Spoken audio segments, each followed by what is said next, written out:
جی السلام علیکم دوستو، آج کے سیاست نامے میں خوش آمدید۔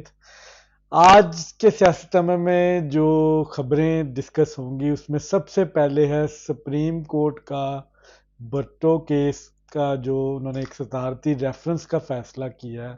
اس پہ بات کریں گے۔ پھر اس کے بعد 263ویں ایک کانفرنس ہوئی ہے کور کمانڈر کی، اس پہ روشنی ڈالیں گے۔ پھر اس کے بعد مسلم لیگ نون اور اس کے اتحادیوں کو 2/3 سے زیادہ کی اکثریت قومی اسمبلی میں مل چکی ہے آفٹر مخصوص نشستیں جو اوور ایڈ ہوئی ہیں، اور پشاور ہائی کورٹ کا ایک حکم نامہ آیا ہے، اس پہ تھوڑی سی روشنی ڈالیں گے، اور اسد طور صاحب پہ تھوڑی سی بات کریں گے۔ تو سب سے پہلے آتے ہیں عدالتی ریفرنس، جو 2009 میں غالباً آصف علی زرداری جب پریزیڈنٹ آف پاکستان تھے تو انہوں نے ایک صدارتی ریفرنس سپریم کورٹ کو دیا تھا، اس میں غالباً 5 سوالوں کا ذکر کیا اور اس سے جواب مانگا کہ تاریخ میں 1989 میں ذوالفقار علی بھٹو جو کہ عدالتی قتل ایک تصور کیا جاتا ہے پاکستان کی تاریخ میں، عدالتی تاریخ میں، ان میں انہوں نے 5 سوالوں کا جواب مانگا، ایک صدارتی ریفرنس تھا، اس کی آج اس کو آج منطقی انجام پہ پہنچایا ہے سپریم کورٹ نے۔ بڑا زبردست فیصلہ جسٹس فائز عیسیٰ میری رائے کے مطابق 3 فیصلوں کی وجہ سے ہمیشہ یاد رہیں گے۔ ایک جو انہوں نے دھرنا ہوا تھا جو راولپنڈی میں، اس کے بارے میں جو انہوں نے ورڈکٹ دی تھی، پھر اس کے بعد مشرف کیس کے بارے میں ایک انہوں نے ورڈکٹ دی، اور آج یہ بھٹو کیس کے بارے میں جو انہوں نے ورڈکٹ دی ہے۔ تو اس میں تھوڑی سی میں بات یہ کروں کہ فائز عیسیٰ صاحب نے کے ساتھ 9 ججز آل ٹوگیدر اس بینچ میں تھے جنہوں نے یہ فیصلہ سنایا، اور انہوں نے بالکل یہ تسلیم کیا ہے کہ ذوالفقار علی بھٹو جس نے 1973 کا آئین دیا، جس نے مارچ 1976 میں سپریم کورٹ کی بنیاد رکھی، اس بلڈنگ میں بیٹھ کے فیض عیسیٰ صاحب نے یہ فیصلہ دیا کہ ان کو فیئر ٹرائل نہیں دیا گیا، اور جس طرح ان کا ٹرائل ہوا وہ عدالتی جو ایک پروسیجر ہے اس کے اگینسٹ جا کے ہوا۔ اس وقت آئی تھنک انوار الحق تھے شاید چیف جسٹس، ان کی سربراہی میں یہ ایک فیصلہ دیا، تو سپریم کورٹ نے اپنے ہی فیصلے کی ایک نفی کر دی۔ یہ بہت بڑی بات ہے کہ سپریم کورٹ نے اس چیز کو سمجھا کہ ایک آپ سے ایک پروفیشنل نیگلیجنس ہوئی ہے، اپنے ادارے کے بارے میں کوئی چیز ماننا یہ بہت بڑی بات ہے، اور یہ پاکستان میں آئین اور قانون کی بالادستی جو سی ہے اس سے مزید بہتر ہوگی کہ ایک ہائیسٹ پوسٹ پہ ایک جج بیٹھا ہے چیف جسٹس کا، اس نے اپنے پرانے ادارے کے فیصلے کو کالعدم قرار دیا ہے، اس کو غلط ماننا ہے، اور یہ مان رہے ہیں کہ ہم سے ایک نیگلیجنسی ہوئی ہے۔ تو جو ایک کہا جاتا تھا تاریخ میں، عدالتی تاریخ میں، کہ بھٹو صاحب کا عدالتی قتل ہوا ہے، تو وہ آج اس نے انڈوز کیا ہے فائز عیسیٰ صاحب کے اس فیصلے سے۔ تو پیپلز پارٹی کے جتنے ورکر، جتنے قائدین، بلاول بھٹو صاحب بھی موجود تھے ادھر، قائرہ صاحب، اس طرح ان کی مین لیڈرشپ موجود تھی، اور بلاول بھٹو صاحب نے باہر آ کے پریس کانفرنس بھی کی، تو یہ ایک بڑا پازیٹیو سائن ہے پیپلز پارٹی کے لیے بھی، ان کے جیالوں کے لیے بھی۔ میری طرف سے ان کو بہت بہت مبارک کہ ان کے لیڈر کا جو ایک قتل تھا، بہرحال آج اس کو عدالت نے مان لیا کہ وہ ایک جوڈیشل مرڈر تھا، اور اب کیونکہ یہ ایک صدارتی ریفرنس تھا،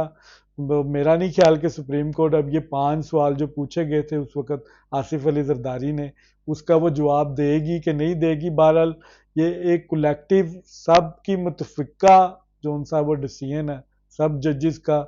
تو اس کا ڈیٹیل ورڈکٹ آئے گی تو پھر بات سمجھ میں آئے گی کچھ، لیکن جو ابھی شارٹر ورژن آیا ہے اس میں انہوں نے مان لیا ہے کہ بھٹو صاحب کے ساتھ زیادتی ہوئی، ان کو فیئر ٹرائل نہیں دیا گیا، اور ایک اجلت میں آ کے جو ایک ان کا استحقاق تھا ایز اے شہری وہ ان کو نہیں دیا گیا، اور یہ ان کے ساتھ زیادتی ہوئی ہے۔ تو بہت بہت مبارک پیپلز پارٹی کے جیالوں کو، آصف علی زرداری صاحب کو، جنہوں نے یہ صدارتی ریفرنس فائل کیا تھا. کیونکہ یہ ایک ٹرائل نہیں تھا، ایک صدارتی ریفرنس تھا، تو عدلیہ کا بڑا پن ہے کہ یہ تقریباً کوئی 2009 کے بعد کتنے ججز گزرے، اس میں بڑے بڑے نامور آئے، اس میں ثاقب نثار صاحب بھی آئے اور بندیال صاحب بھی آئے. ان کا اتنی ان میں گریس نہیں تھی کہ وہ اس فیصلے کو سنتے اور اس کا فیصلہ کرتے. یہ سرا بھی جسٹس فیض عیسیٰ صاحب کو جاتا ہے کہ انہوں نے اس کا فیصلہ کیا. بڑی خوش آئندہ بات ہے، آج قانون کی حکمرانی اور آئین کی بات کی انہوں نے اور ایک بڑا اچھا فیصلہ دیا. پھر اس کے بعد آج کی دوسری خبر پہ آتے ہیں کہ مسلم لیگ نون اور اس کے اتحادیوں کو 2/3 سے زیادہ اکثریت مل چکی ہے. اب یہ کیسے ہوا؟ کیونکہ سنی اتحاد کونسل کو مخصوص نشستیں نہیں دی گئی اور اس کے نتیجے میں الیکشن کمیشن نے یہ فیصلہ کیا کہ جتنی سیٹیں جو بچ گئی ہیں اس وقت اسمبلی کو پورا کرنے کے لیے، وہ اب باقی جماعتوں میں ان کی ڈسٹریبیوشن ہونی چاہیے. تو پہلے اب مسلم لیگ کی 123 نشستیں ہو چکی ہیں قومی اسمبلی میں. پہلے ان کے پاس 75 تھی، 9 آزاد آئے اور پھر اس کے بعد تقریباً 34 ان کو مخصوص نشستیں دی گئیں، 5 اقلیتیں. ٹوٹل ملا کے 123 نمبر نون لیگ کا ہے. پیپلز پارٹی کے پاس 73 سیٹس ہیں، 54 ان کے پاس ٹوٹل تھیں پہلے، 16 ان کو مخصوص نشستیں اور 3 اقلیتیں ملا کے ان کی 73 ہے. 82 اس وقت سنی اتحاد کونسل کی ہے، ان کو کوئی مخصوص نشست نہیں ملی. ایم کیو ایم کے پاس 17 اس وقت نشستیں ہیں، ان کو 4 مخصوص نشستیں اور اقلیت ان کو ملی ہیں، جس کی بعد ان کا نمبر ٹوٹل 17 ہو گیا. جے یو آئی کے پاس 11 ہے، 6 ان کے پاس جو ان سے ہیں وہ پہلے تھی، 4 ان کو مخصوص ملی اور 1 ان کو اقلیت کی ملی. پی ایم ایل کیو کے پاس اس طرح 4 ہیں ٹوٹل اور آئی پی پی کے پاس 3 ہیں. تو اس طرح جو مسلم لیگ نون کے پاس جو اس وقت نمبر ہے نا، وہ 2/3 سے زیادہ کا ہو گیا number, which is good sign. یہ اس چیز کی علامت ہے کہ اب آپ فیئرلی ڈیسیژن لے سکتے ہیں. لیکن یہاں پہ ایک اور ٹوسٹ ہے. پشاور ہائی کورٹ نے مخصوص نشستوں کے اوپر ایک سٹے آرڈر جاری کر دیا، لیکن اس سے پہلے جب جو الیکشن کمیشن کا ڈیسیژن آیا تھا، پی ٹی آئی کی نے یہ اسٹریٹجی بنا لی ہوئی تھی اس وقت تک کہ جب یہ معاملہ کے پی کی گورنمنٹ اسمبلی میں آئے گا تو کے پی کی کا جو سپیکر ہے وہ مخصوص نشستوں والوں سے حلف نہیں لے گا. تو وہ پہلے ہی محاذہ رائی کی طرف جا چکے تھے، لیکن پھر انہوں نے پشاور ہائی کورٹ کو بیچ میں ڈالا. یہ ایک جسٹس ثاقب نثار والی کورٹ ہے پشاور ہائی کورٹ، جس کو جب بھی پی ٹی آئی کو ریلیف چاہیے ہوتا ہے وہ پشاور ہائی کورٹ کو یوز کرتے ہیں اور ادھر سے ان کی منشا کے مطابق جو فیصلہ ہوتا ہے وہ آ بھی جاتا ہے. بہرحال پشاور ہائی کورٹ نے کل تک کا سٹے دے دیا کہ اس پر کوئی فیصلہ جو ان ہے وہ نہ کیا جائے. الیکشن کمیشن کو بھی انہوں نے بھیج دیا اور کل اس کی دوبارہ ہیئرنگ ہوگی. لیٹ سی کہ پشاور ہائی کورٹ اس پہ کیا ڈیسیژن دیتی ہے. لیکن قومی اسمبلی میں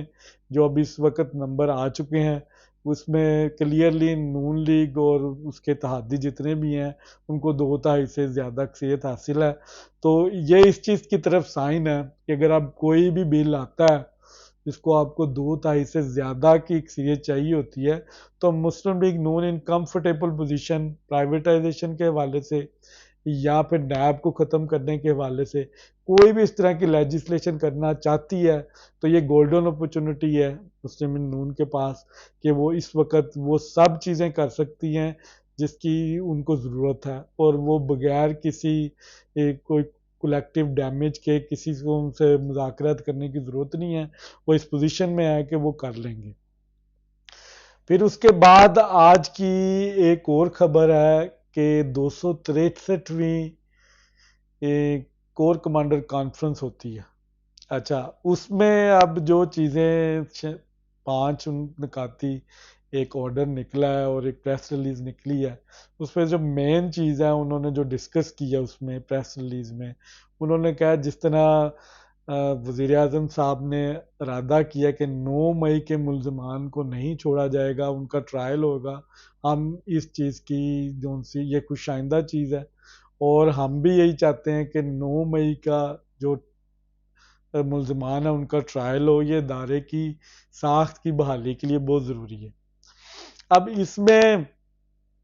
پھر اگین پی ٹی آئی پھنس رہی ہے دوبارہ، بار بار اس چیز کا ارادہ کیا جا رہا ہے، اس کو ہائی لائٹ کیا جا رہا ہے پاک فوج کی طرف سے کہ 9 مئی کا ٹرائل بہت ضروری ہے اور اس کے بغیر ہم آگے نہیں جا سکتے. اب کیونکہ شہباز شریف صاحب نے بھی اپنی تقریر میں اس کا ارادہ کیا کہ 9 مئی کا ٹرائل ہوگا. اب کنٹراڈکٹ بار بار یہ آ رہی ہے کہ وہ ہوگا کیسے، کیونکہ سپریم کورٹ کی طرف سے سٹے ہے کہ آپ نے ٹرائل کرنا ہے لیکن آپ نے سزا نہیں دینی، کیونکہ آرمی چاہتی ہے کہ یہ آرمی کورٹس میں ہو اور سپیڈی ان کا ٹرائل ہو، آرمی کورٹس ہی ان کو سزائیں دیں. لیکن سپریم کورٹ کی طرف سے اب سٹے ہے. اب نئی گورنمنٹ نے آ کے کچھ لیجسلیشن کرنی پڑے گی ان کو اس معاملے میں، تو اس کے بعد ہی یہ اب ٹرائل آگے بڑھے گا. اب پی ٹی آئی کی بار بار ڈیمانڈ ہے جوڈیشل جو سا اس کی انکوائری ہو. اب مجھے نہیں سمجھ آتی کہ پی ٹی آئی خود ہی تلی ہوئی ہے اپنے آپ کو مروانے کے لیے کہ یاسمین راشد، شہریار خان افریدی، اس کے بعد علی امین گنڈا پور، مراد سعید، یہ سب لوگوں کی آڈیوز بھی موجود ہیں اور ان کی ویڈیوز بھی موجود ہیں، اور پھر بھی یہ مانگ رہے ہیں کہ جوڈیشل جو اس کی انکوائری ہونی چاہیے. تو پہلے تو پی ٹی آئی کو یہ سوچنا چاہیے کہ یہ واقعی ٹرائل چاہ رہے ہیں ان لوگوں کا. اگر چاہ رہے ہیں تو بار بار جوڈیشل انکوائری کیوں کروا رہے ہیں، ان کو مروانا چاہ رہے ہیں. مجھے تو سمجھ نہیں آ رہی کہ پی ٹی آئی اپنے ہی ورکروں کے خلاف کیسے ہوئی ہے. مجھے ایک وہ واقعہ یاد آ گیا، یہاں پہ میری ایک x chief justice Lahore high court سے ملاقات ہوئی، تو اس میں انہوں نے ایک بڑا دلچسپ واقعہ بیان کیا. اس میں وہ کہتے ہیں کہ مجھے نا، میں نام نہیں لوں گا، صرف وہ واقعہ بیان کروں گا. اس میں وہ کہتے ہیں کہ جی مجھے ایک خط، جب میں چیف جسٹس تھا تو مجھے ایک خط کچھ 4-5 دفعہ آیا ایک ماں کی طرف سے کہ میرے بیٹے کا ٹرائل جو ان سے اس کو سزائے موت ہوئی ہے، تو اس کے اوپر نظر ثانی درخواست جو ان سی ہے وہ سنی جائے یا ان کی معاف کیا جائے، ری ٹرائل کیا جائے. کہتے ہیں مجھے بڑا ترس آیا نا اس کے اوپر، وہ اس ماں کے اوپر. یوزلی کہتے ہیں وہ کیو سسٹم ہوتا ہے جو چیف جسٹس کے پاس جو درخواستیں آتی ہیں، وہ تقریباً 1.5 سال کہتے لگ جاتا ہے اس کو کیو میں. اگر آپ اس کو ڈیل کریں تو انہیں وداؤٹ کیو جا کے نا انہوں نے اس کو پیورٹائز کیا کہ ایک ماں کی طرف سے درخواست ہے تو یہ کسی کے ساتھ ناانصافی ہو رہی ہے تو میں اس کو ریویو کروں گا. کہتا ہے میں نے ریویو کیا، ریویو کے بعد جب میں نے دیکھا سب کچھ گواہ بھی موجود ہیں، مطلب اس سول کورٹ سے لے کے ہر جگہ پہ کہیں پہ ناانصافی نہیں ہوئی، تو انہوں نے لاہور ہائی کورٹ کا فیصلہ انڈوز رکھا، انہوں نے اس کو اس معافی کی درخواست کو مسترد کر دیا. تو ان کا کہنے کا مقصد یہ تھا کہ کچھ لوگ جو فیصلہ 1.5 سال بعد آنا تھا نا اس کی کہ اس کے ساتھ فیصلہ ٹھیک ہوا ہے، وہ انہوں نے 1 ہفتے کے اندر ہی کروا دیا. تو پی ٹی آئی بھی مجھے لگتا ہے جلدی میں ہے کہ جو فیصلے کچھ ڈیلیئنگ کی وجہ سے دیر سے ہونے ہیں نا، وہ چاہ رہی ہے وہ جوڈیشل ایک بنے کمیٹی اور وہ جلدی جلدی فیصلہ کرے کہ کون کون ذمہ داران ہے پی ٹی آئی کے اور ان کو فارغ ہوں. اب یہ مجھے اس واقعے سے وہ واقعہ یاد آ گیا کہ کچھ لوگ چاہتے ہیں کہ ان کا جو فیصلہ ہے نا وہ جلدی ہو، حالانکہ اس ماں کو پتہ نہیں پتا تھا یا نہیں پتا تھا، لیکن وہ قصوروار تھے. کہتے ٹرائل بالکل فیئر تھا، لیکن جو فیصلہ 1.5 سال بعد ہونا تھا نا کہ یہ فیصلہ ٹھیک ہے، وہ انہوں نے 1 ہفتے میں کروا دیا کہ یہ فیصلہ ٹھیک ہے اور کہانی ختم. تو وہ ڈیلینگ جسٹس نہیں ہوا، جلدی ہو گیا. اسی طرح پی ٹی آئی بھی مجھے لگتا ہے چاہتی ہے کہ ذرا کام جو ان سے ہے وہ جلدی ہو جائے.